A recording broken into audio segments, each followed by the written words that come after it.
Hajde da na praktičnom primjeru provežbamo izgovaranje glasova.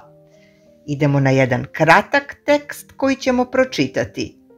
Prvo ću pročitati ja, a onda zaustavite pa ga pročitajte vi. Vidimo se na času. Včera som sa rozhodla pre zmenu a začala som hrať na gitare. Keď som sa unavila, ležala som na gauči a počúvala hudbu. Potom som sa rozhodla uváriť si večeru, pretože som bola hladná.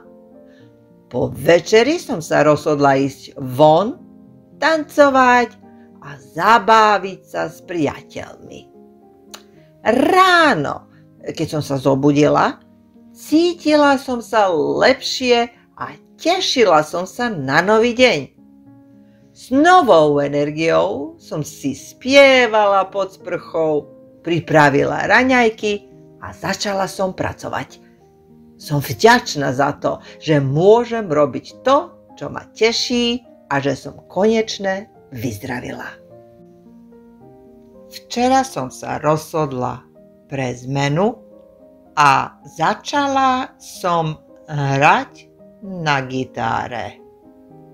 Keď som sa unavila, ležala som na gauči a počúvala hudbu. Potom som sa rozhodla uváriť si večeru, pretože som bola hladná.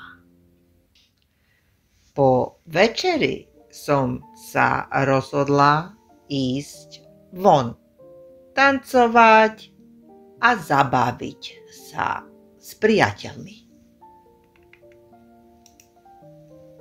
Ráno, keď som sa zobudila, cítila som sa lepšie a tešila som sa na nový deň.